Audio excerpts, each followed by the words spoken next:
Welcome to the Speak and Get What You Want podcast, where you learn to communicate like the world's most successful leaders. Now, here are your hosts, TK Stratton and Chad Kirby. How do you build an exceptionally successful company in one of the most difficult markets?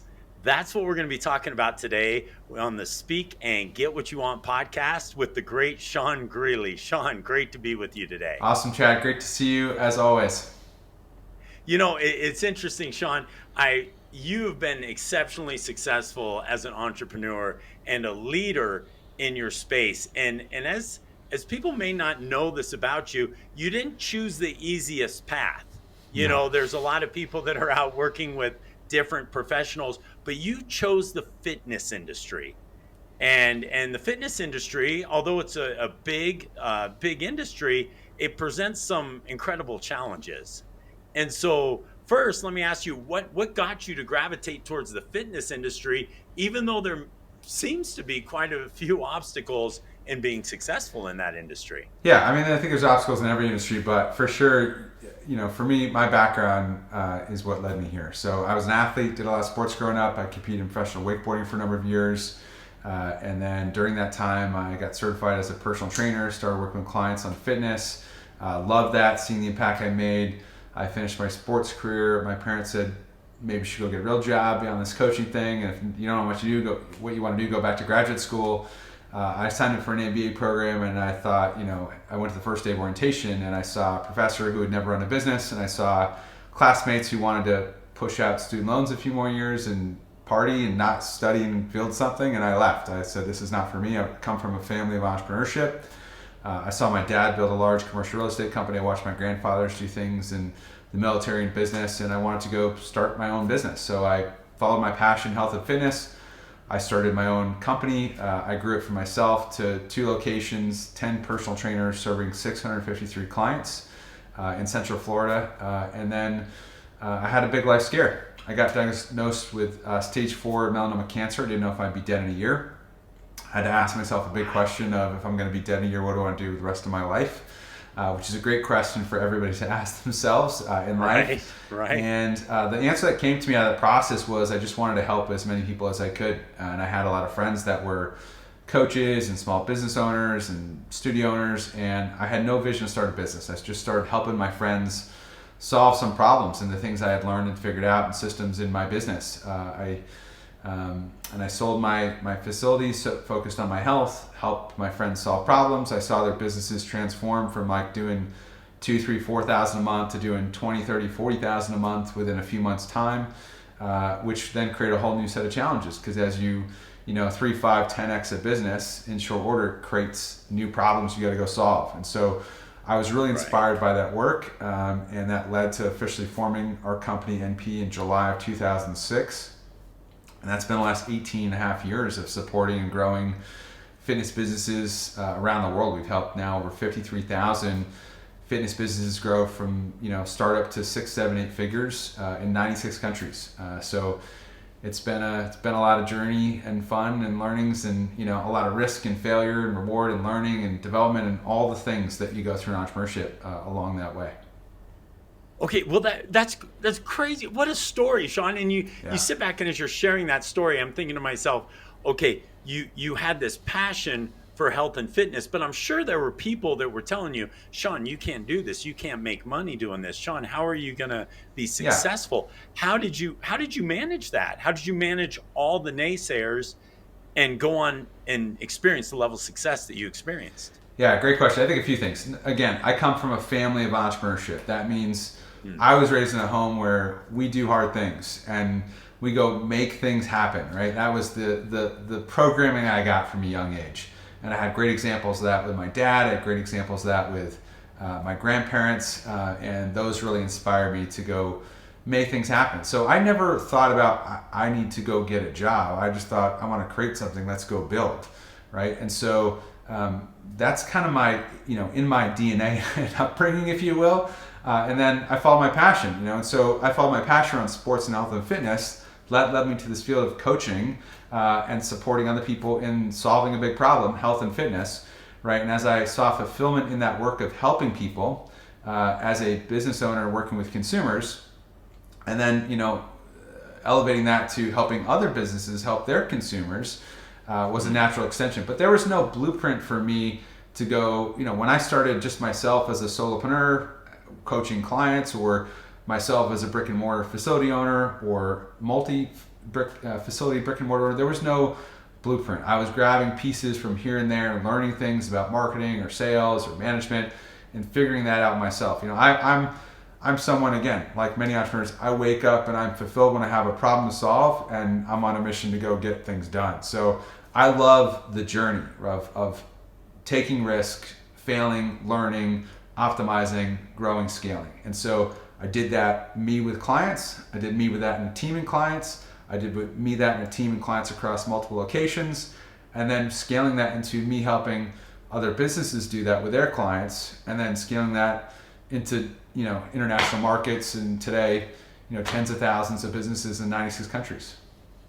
That's fantastic. And Sean, you said something there that you love the journey. Yeah. How do you embrace the journey when the journey as an entrepreneur, as a business leader, as someone who's out in the forefront, trailblazing, you come across a lot of challenges, difficulties, and struggles. Yeah. So how do you find joy in that journey?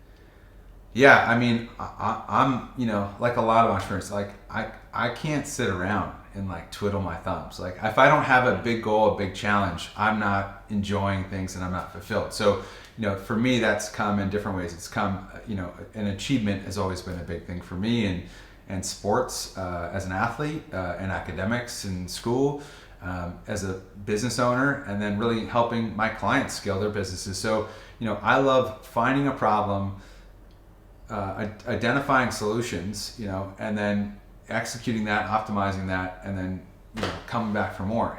I mean, like many people you talk to, entrepreneurs, they're not happy when things are simple. They're happy when they're attacking the next thing. When you finish one thing, you want to get back to the next thing. I mean, what are you gonna do?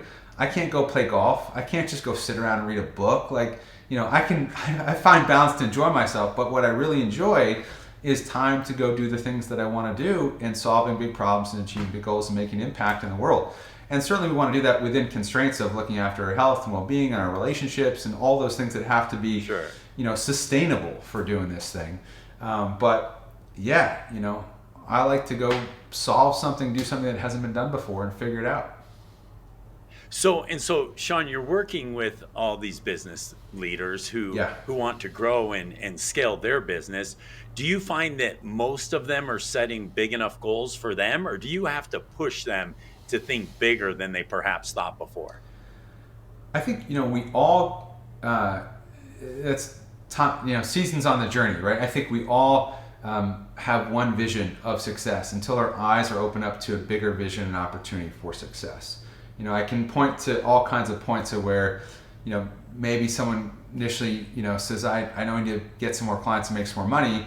And they kind of go down that rabbit hole and say, whoa, but here's now a community that's doing things, and people ahead of where I am, and what it looks like to go from one location to 3 locations to 10 locations to 30 locations to 100 locations to 1,000 locations, right?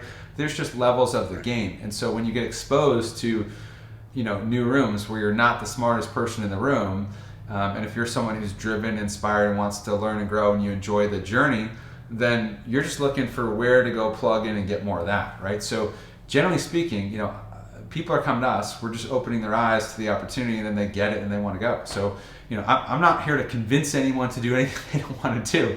I'm not here to create drive. All motivation is self-motivation. You got to want to do something, and you got to want to go to the gym. You got to want to do hard things. You got to want to make things better. You got to want to work on challenges, and then we can direct you and support you. But my job isn't to create demand. My job is to channel and lead demand and motivation to go solve problems and make things happen.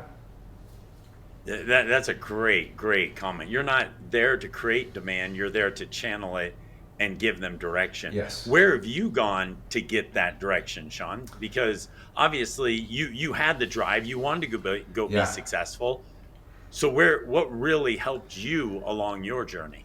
Yeah, I mean, I think one of the early days of my story was as many. I mean, we met ultimately. Some our backgrounds connected through the before it was Keep was Infusionsoft community, and before that was really Mortgage Pro CRM was the origination of that, right? And this was all connected to the Glazer Kennedy GKIC circle Right. back in the day, right? So I remember being inspired by Dan Kennedy, seeing a Dan Kennedy newsletter, signing up for an info summit, and I think 2006 I went to a Dan Kennedy info summit. I saw Bill Glazer do the A to Z Blueprints Day. I saw the info summit. I saw Infusionsoft on the stage. It was like $5,000 at the time. I didn't have $5,000, but I saw how to take now what I had, which was knowledge, right, and how to package it up into a product that you could sell and systems to market and scale that. And I ate all that up, right? So I left the GKC Info Summit in November 2006. I launched a continuity program, had 100 people sign up for $100 a month. Now I had a 10,000 a month recurring revenue like base to start with, and it made sense. I'm selling this thing, I deliver this thing when I sell it, I sell more people into this thing, it scales, right? So that kind of led to a foundation. And then I went and learned everything about Infusionsoft. And then then you start to grow your network. And then, certainly Dan Kennedy, Bill Glazer were early mentors. I was a private client of Dan Kennedy's for a number of years. He's, was a great mentor. Paid for some Dan jet flights, back in the day, and as you do, and six-figure consultants that you hire and work with, that you learn some great things from, and grew a great network of really top leaders in the field in different spaces and areas, and continue to have a great network today that a short list of people that that I learn, that I grow with, that I go ask for thoughts on problems I'm solving, my team is working on, and continue to help shine a light on the opportunities to learn, grow, and evolve, and create breakthroughs.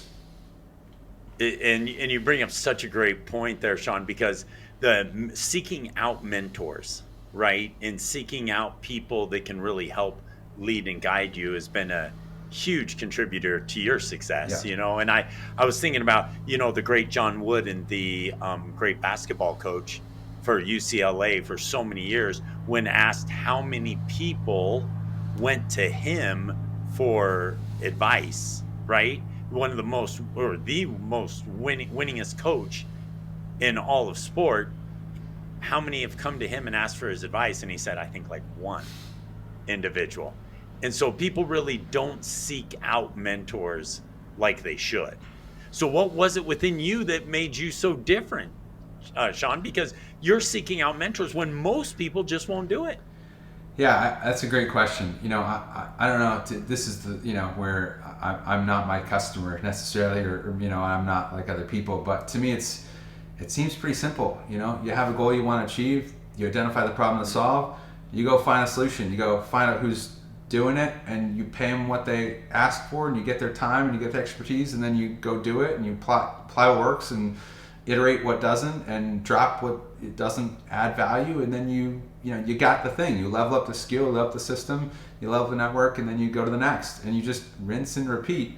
And there's levels to this game. You just keep playing the game. I mean, that's the game. So I don't know, if you're not doing that, you're not playing the game. I don't know what you're doing. Oh, exactly. And so the association, or the people you associate closely with, really do determine your future 100%. and where you're going to be. 100%. Because you have to simply choose those friends wisely. Yeah. I mean, if Sean, you've obviously had a huge impact on me as I watched you. I think the first time we did meet was at one of those Kennedy experiences. Yeah. But you've always been super driven to learn more. You've never gotten to the point where you feel like, okay, I've learned enough, I'm just going to go ahead and hang out here for a moment. And so that drive towards success has really been connected with your drive to always want to learn.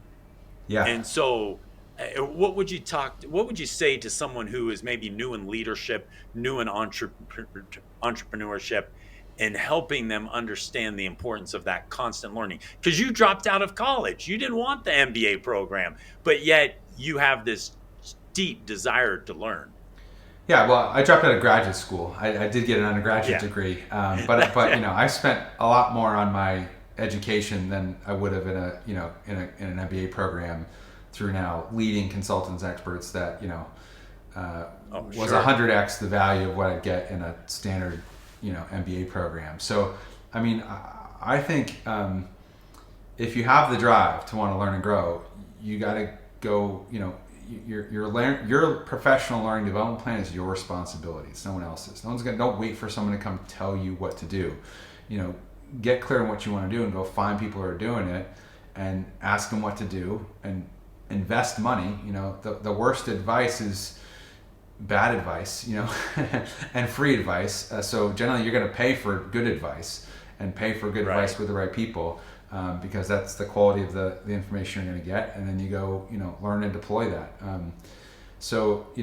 I think just continue to make those investments. If you make investments in your professional education development, you know, daily, weekly, monthly, quarterly, annually. I mean, how long is it going to take you before you stack those wins up and you start to get some breakthroughs? Not long, right? So, like most things in life, people aren't intentional. They're haphazard. It's just like going to the gym. If I go to the gym once a year for a week or two, nothing's going to change. If I go to the gym consistently, a few times a week, for the next decade, it's amazing what magic happens, right? Like it's work in, work out, and being consistent.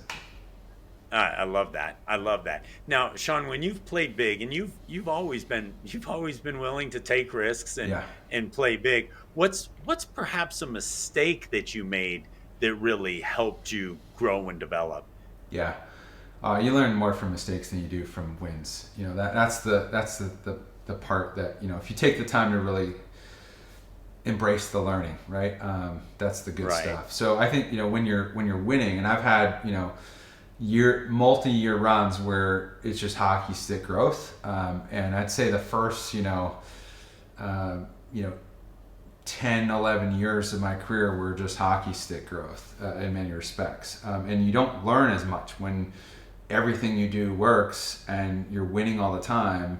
It gives you a really false sense of everything and you've got it all figured out, which just wait to get punched in the face, because you will. And I think when things go wrong, that's when you get to really learn. So some of the things that have been really painful for me learnings have been always it's the people that you let into your circle, and then people that can really damage your company, your brand, your personal life, right? Like the biggest threat is if you've got yourself squared away, but is being able to filter other people. I had a significant embezzlement in my company. Someone that came in, stole a bunch of money to the tune of hundreds of thousands of dollars, fled the country. The FBI won't do anything. And you're not hiring Dog the Bounty Hunter, to really go get them in foreign land and recoup. So that kind of stuff's pretty painful, and takes a while to recover. Other things is like especially when you're younger and successful, and you're scaling up, you don't realize that as you grow, it's a different team and different leaders that need to lead a company at $1 million versus 3 million versus 10 million versus 30 million, right? So you're not leveling up the leadership team around you, and you're not even aware how you need to make those adjustments. So you can get yourself into trouble again with not the right people at the next stage of growth and have done the run from here to the next stage in your space, right? So and not having people that are too far ahead. So like somebody who's grown a company from 10 to 30 million is not going to understand the run from 1 million to 3 million very well, because they haven't done it. They're used to a full team built out, leadership team, redundancy. They're Right. not like you still got to hustle. In 1 to 3 million, they're used to there's a big org and there's 50 people and 100 people over here, and somebody will figure that out, right? So there's some of hires at the wrong hires for those kind of pieces have been painful. I think also model efficiency, whatever gets stuck is you grow, and you look back and there's technical debt in the business, in the systems, in the model, in the efficiencies, and especially if you're growth minded, which most entrepreneurs are growth minded. That's how you grow, is you got to be growth minded. You don't realize you wake up one day and you're walking in mud of technical debt in your company, in your org, and some of your leaders, in some of your systems, and that eats at your margin. It's operational drag in the machine, and that stuff really slows you down. So you have to kind of screw that stuff up before you know how to see it and get in front of it, and clean up the mess. And look, everybody's going to have some things that go wrong, and it's only a matter of time. And that's when you get to find out who you are and where you get to really grow. It's like once you go through some pretty hard challenges and get to rework things and figure those things out, that's how you develop real muscle and strength. It's not defined by your wins. It's defined by your ability to overcome obstacles and setbacks and getting punched in the face and come out the other side stronger at the end of that trial. So, those are, while they're painful in the moment, I operate from the mindset and frame that, all things for good. And it's ultimately, going to lead you to a better place. Might take a year, might take 3, might take 5 or 10 to, fix all those things and address those things, and you to have the awareness, understanding. But if you keep just coming back, and keep learning and growing, you can only fail if you quit. That's the game. Right. And that not being afraid to fail has really fueled you. I mean, and it could go back to it could go back to your wakeboarding days when you were you went and took on. I mean, you literally you moved to Florida so you could wakeboard more. Yeah. And I don't think there's any alligator-free water in Florida, so you're out there wakeboarding with alligators with no fear of failure. Yeah, I think when we do like personality assessments and profiles and that kind of stuff, I'm extreme in my independence, and I'm also extreme in my ability to not care what anyone else thinks. Like I don't do things for other people. I do things for things that are important and meaningful to me. So I think that my personality profile helps with being effective and risk taking, and I don't really care what other people say or think. I'm there to achieve a goal, regardless of other people's feelings or opinions or thoughts. Yeah, I love that. I love that. No fear of failure. And TK, the co-host of this podcast, will often say, "What would you do if you had no fear? What would you do today if you had no fear?" Right? And you just would go and approach anybody, talk to anybody, do whatever you had to do to get you where you need to be. Yeah. Right? Because those fears, those things where you feel you come up short, those really stopping you from getting you to where you need to be. And I want to finish with this last discussion point real quick, Sean. I've heard you say this before, and I think it's really important for everyone listening to hear what you're saying here, because when it comes to being afraid to fail, we all have a bunch of excuses that we'll say, "Oh, I can't do that because of this. I can't do that because of this." But when it comes to sales and being successful in getting out there communicating and talking to people, those who are the most successful, people would say, are extroverts. So a lot of people sit back and say, "Well, I can't do this because I'm more introverted." And Sean, I've heard you say this before, that the most successful people, when it comes to sales and even talking to people, aren't those extroverts. Yeah, not at all. No, as someone who has trained tens of thousands of people in sales, very successfully in high ticket services, the best salespeople always are the introverts, because it means they'll listen more than they'll talk. And that's the most important skill in sales. It's way more about listening than it is about talking. In any sales interaction, if your client should be doing 80% of the talking, you should be doing 20% of the talking. If you got that right, you're doing it right. If it's flipped, you're doing all the talking, they're barely getting a word in, that's a terrible salesperson. So introverts are willing to listen, they're willing to ask questions and just absorb and listen and direct and lead and understand and be empathetic, makes great talent. So I love training introverts, because then once they get a few wins, they develop the confidence, but they're not egotistical, because they're still humble people and they're not, concerned about getting a lot of attention that needs to feed their, their insecurity ultimately, is what's behind a lot of the extroverts. So the introverts are quietly, quietly fulfilled, and they just learn skills and develop confidence to be effective, right? And that's really, you got to be smart, you got to be hungry, and you got to be humble to be an effective salesperson. And those introverts bring a lot that to the table to set them up for great success. And I share that, Sean, because so many people, as we are all striving to be successful, as we're striving to live bigger, as we're trying to really get what we want in life, we can always think to ourselves of excuses as to why we're not where we need to be. But when I heard you say that, and I just wanted to emphasize it here as we wrap up, is because, Sean, the very things that people could use as an excuse to prevent them from being successful are actually gifts that actually could propel their success. Yeah, I mean, that's someone else's story. So, I mean, what stories are you allowing to be true in your life? You Mm. get to make those decisions.